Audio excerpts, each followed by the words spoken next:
పాపం చేసిన ప్రతి ఒక్కరికి శిక్ష ఉంటుంది. అది ధర్మశాస్త్రం ప్రకారం జరుగుతుంది.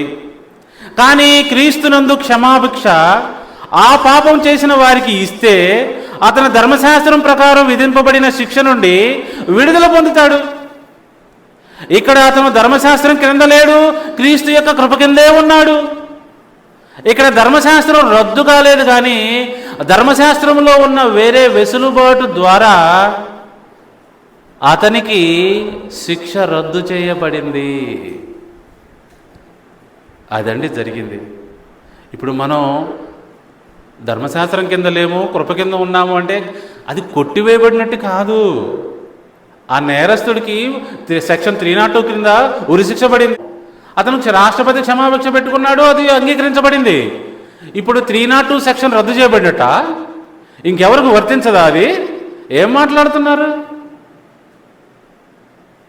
బైబిల్ మొత్తం మిస్అండర్స్టాండింగ్ చేసుకున్నది ఎవరు అంటే వీళ్ళేనండి, మతస్థులు. బైబిల్ అంటే ధర్మశాస్త్రం.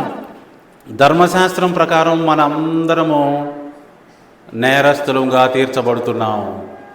అయితే యేసు ప్రభువారు వచ్చి మనల్ని కృప చూపించి, దయ చూపించి, నువ్వు బాగుపడతావా, నువ్వు రక్షించబడతావా అని మనల్ని అడిగి, నా యందు విశ్వాసం ఉంచుతావా అని మనల్ని అడిగి మనల్ని రక్షించాడు. ఇప్పుడు మనం ఆయన యొక్క కృప కింద ఉన్నాం. ఆయన ధర్మశాస్త్రం యొక్క శిక్ష కింద అయితే లేము. అర్థమవుతుందని నేను చెప్తుంది. అయితే పౌలు గారు ఇంకొక మాట అన్నాడండి. 6వ అధ్యాయం చేయండి, రోమా 6. నేను చదివాను ఆల్రెడీ. ఇంకొక మాట అన్నాడు, చాలామందికి తెలియంది ఇదే. 15వ వచనం, 6:15. అట్లైన ఎడల ఈ వ్యక్తి రాష్ట్రపతి క్షమాభిక్ష ద్వారా నేరం నుంచి, శిక్ష నుంచి తప్పించబడిన ఎడల, అట్లైన ఎడల రాష్ట్రపతి కృపకే కానీ చట్టానికి లోబడిన వారం కాము అని చెప్పి మరలా పాపం చేస్తావా? హలో, ఎంతమందికి అర్థమైంది? అట్లైన ఎడల కృపకే కానీ ధర్మశాస్త్రమునకు లోబడిన వారము కామని చెప్పి ఇప్పుడు పాపము చేయుదుమా?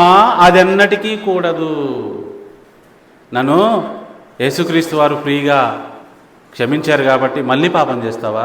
మళ్ళీ పాపం చేస్తే ఈసారి 302కి వెళ్ళొద్దు. ఈసారి 302కి వెళ్తే ప్రభువారు క్షమించకపోవచ్చు.